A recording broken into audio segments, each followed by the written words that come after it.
Hello dear student, आज हम pedagogy social science के लेसन प्लान के बारे में जानेंगे। उसका फॉर्मेट कैसा होता है और इसके इम्प्लीमेंटेशन में क्या क्या रूल्स होते हैं। सबसे पहले आप आ जाइए लेफ्ट हैंड साइड में, सबसे top most of the page आपको लेसन प्लान लिखना होता है। लेफ्ट हैंड साइड में जब हम आते हैं तो लेफ्ट हैंड साइड में आप देख सकते हैं कि सबसे पहले आपको डेट मेंशन करनी होती है और उसके नीचे सब्जेक्ट, इंग्लिश मीडियम के हिंदी मीडियम के जो स्टूडेंट हैं वो दिनांक और विषय लिखेंगे। फिर हम आ जाते हैं अपनी कॉपी के राइट हैंड साइड में। राइट हैंड साइड में आप देखेंगे कि सबसे ऊपर टॉप में आपको कक्षा यानी कि क्लास मेंशन करना होता है, उसके नीचे पीरियड, कालखंड, उसके नीचे समय, आपका जो क्लास है, जो उस क्लास का पीरियड का टाइम कितना है, 35 मिनट 30 मिनट जो भी होगा वो आपको उसको मेंशन करना होता है। उसके नीचे हम लिखते हैं नेम ऑफ द स्कूल। उसके बाद आप आ जाइए अपनी कॉपी के सेंटर में। सेंटर पेज में आपको टॉपिक लिखना होता है और टॉपिक का नाम, जैसे हमने यहाँ पे लिया है टॉपिक अर्थ। टॉपिक अर्थ मेंशन करते ही आप नीचे थोड़ा सा बढ़ेंगे तो यहाँ पे आपको सबसे पहले बताना होता है जनरल एम, सामान्य उद्देश्य। अब सामान्य उद्देश्य क्या होता है? किसी भी लेसन प्लान के लिए आप सबसे पहले अपना उद्देश्य निर्धारण करते हैं। सामान्य उद्देश्य आपके विषय पर आधारित होता है। जैसे आपने यहाँ पे विषय में सामाजिक अध्ययन के अंतर्गत भूगोल विषय का चयन किया है और उसमें आपने पृथ्वी टॉपिक लिया है, तो वैसे ही जनरल एम में जितने भी आप उद्देश्य लिखेंगे वो उद्देश्य आपके सब सब्जेक्ट्स मतलब कि उप विषय भूगोल पर आधारित होंगे। जैसे छात्रों को भूगोल के प्रति रुचि, छात्रों के अंदर भूगोल के प्रति रुचि जागृत करना, छात्रों को भौगोलिक एवं प्राकृतिक तथ्यों के बारे में जानकारी देना, छात्रों को मानवीय रहन सहन तथा प्राकृतिक दशाओं के संबंध में स्पष्ट ज्ञान देना। ये सारी ही चीज़ें आपके भूगोल विषय से संबंधित है। इसीलिए सामान्य उद्देश्य में जो उद्देश्य होगा वो विषय पर आधारित होगा। उससे नीचे हम आते हैं विशिष्ट उद्देश्य यानी कि स्पेसिफिक एम। जो आपका स्पेसिफिक एम और विशिष्ट उद्देश्य होगा वो आपके प्रकरण यानी कि टॉपिक पर आधारित होगा। यहाँ पे हमने लिया है पृथ्वी, तो आपको यहाँ लिखना होगा छात्रों को परिमंडल के संदर्भ, छात्रों को पृथ्वी के संदर्भ में विस्तृत जानकारी देना। To acquaint the student with the topic earth. Specific aim के बाद, विशिष्ट उद्देश्य के बाद हमें पूर्व ज्ञान के बारे में पता लगाना होता है, प्रीवियस नॉलेज। जो टॉपिक आप पढ़ाने जा रहे हैं बालक को उसके विषय में पूर्व ज्ञान है या नहीं, या कितना पूर्व ज्ञान उसे उस प्रकरण के बारे में है। ये आपको पता चलता है आपके इंट्रोडक्टरी क्वेश्चन, जो हम आगे देखेंगे कि इंट्रोडक्शन में पूछे गए जो प्रश्न होते हैं उनसे आप ये पता लगा सकते हैं कि बालकों को उस प्रकरण के प्रति कितना पूर्व ज्ञान पहले से बालक को है। आगे आ जाइए, आगे हम देखते हैं टीचिंग एड। आगे हम लेते हैं टीचिंग एड, जिसको हम कहते हैं सहायक शिक्षण सामग्री। अब सहायक शिक्षण सामग्री जो है, सहायक शिक्षण सामग्री वो सामग्री होती है जिनका उपयोग हम अपने शिक्षण को प्रभावशाली बनाने के लिए या अपने शिक्षण के दौरान जिन सामग्रियों का उपयोग हम करते हैं उन्हें हम सहायक शिक्षण सामग्री कहते हैं। पहला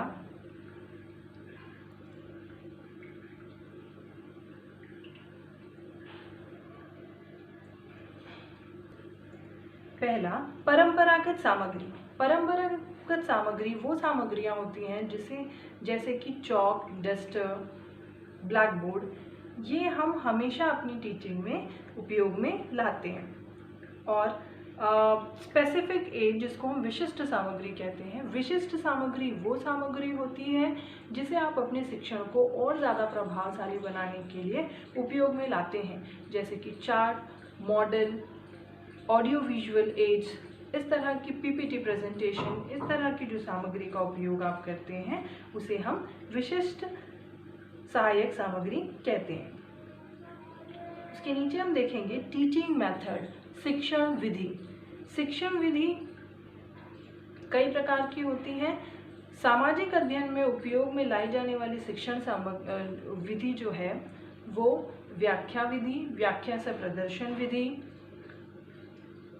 शिक्षण शैक्षिक भ्रमण विधि, खेल विधि, इस तरह की बहुत सारी विधियां जो सामाजिक अध्ययन को और ज़्यादा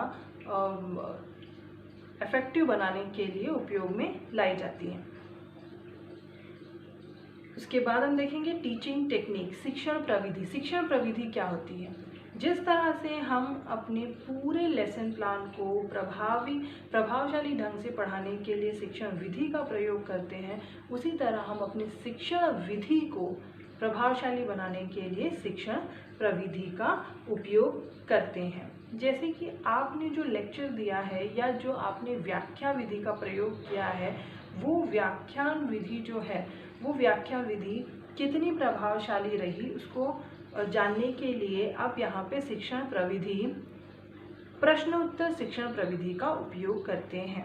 जो भी आपने शिक्षण विधि को उपयोग करके व्याख्या की है, उस व्याख्या को बालक को कितने अच्छे से समझ में आया, ये आप शिक्षण प्रविधि, प्रश्न उत्तर शिक्षण प्रविधि का उपयोग करके जान सकते हैं।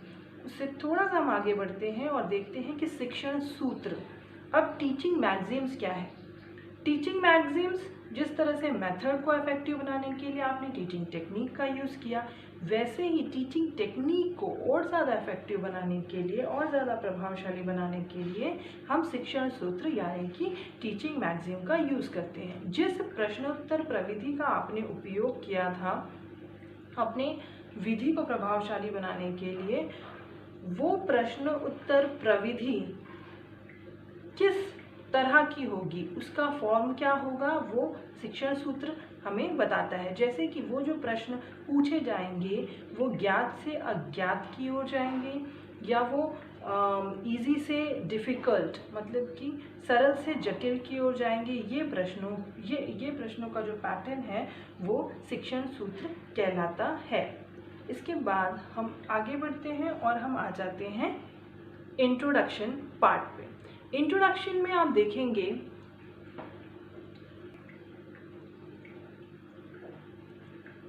इंट्रोडक्शन में हम यहाँ पे प्रश्न, जैसे मैंने आपको पहले बताया था कि पूर्व ज्ञान बालक को उस पर्टिकुलर जो टॉपिक आपने सेलेक्ट किया है, जिस प्रकरण का आपने चयन किया है, उस प्रकरण के बारे में कितना पूर्व ज्ञान है, इसे जानने के लिए हम कुछ प्रश्न बालक से करते हैं जिसको हम प्रस्तावना प्रश्न के लिए हमसे जानते हैं। इस तरह का फॉर्मेट बनेगा जिसमें एक तरफ आपको लिखना होगा शिक्षक कार्य और दूसरी तरफ छात्र कार्य। Teacher activity and student activity.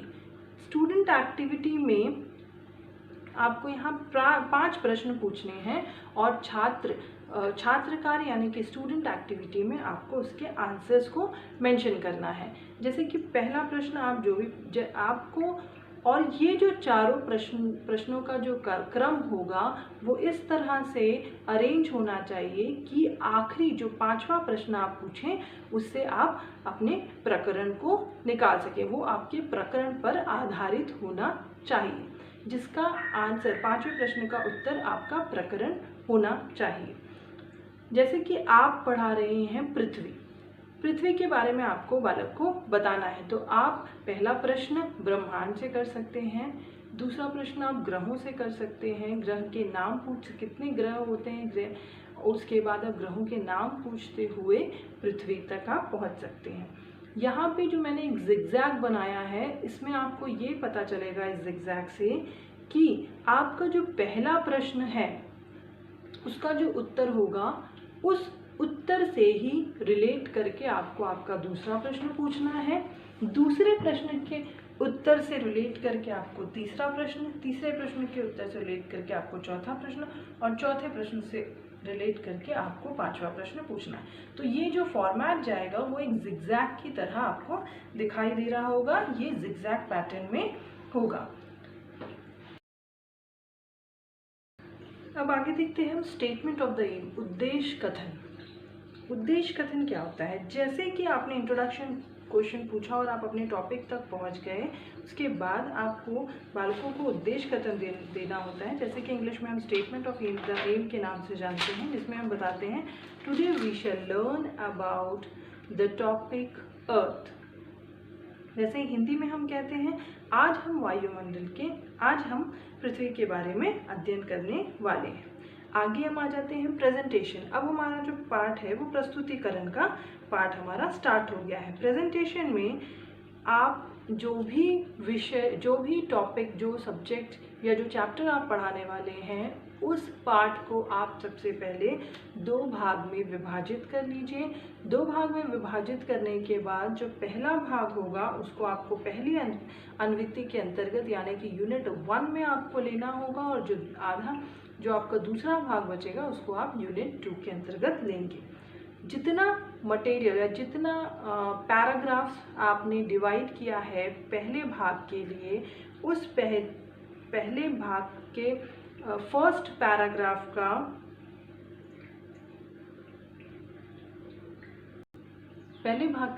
First paragraph का जो पहला लाइन है, जैसे कि पृथ्वी के चारों ओर लिखा हुआ, उसको आप लिख लीजिए और डैश डैश डैश करके आपने जितने भी पैराग्राफ प्रथम भाग में लिए हैं, आपके भाग को आपके पाठ को 2 भाग में विभाजित करने के बाद जो पहले भाग में आपने जितना भी पैराग्राफ लिया है, उस सारे पैराग्राफ को आप डैश डैश डैश डालते हुए, जैसे कि आप मान लीजिए आपने 4 पैराग्राफ का सिलेक्शन पहले भाग के लिए किया है, तो पहले पैराग्राफ का पहला लाइन लिखते हुए चारों पैराग्राफ को आप देखेंगे और चौथे पैराग्राफ का आखिरी लाइन आपको वहाँ पे लिखना होगा, और बीच में आप डैश डैश डैश, और ये जो डैश डला हुआ है इसका मतलब होता है आपने पूरे चारों पैराग्राफ का मटेरियल इस पर्टिकुलर यूनिट में लिया है।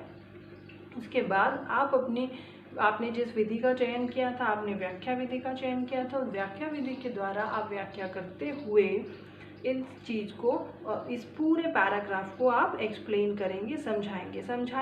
समझाते समय जो पॉइंट्स आपको लगते हैं कि ये इम्पॉर्टेंट पॉइंट्स हैं, उसको आप बुलेट पॉइंट्स डालते हुए ब्लैक बोर्ड में मेंशन करेंगे।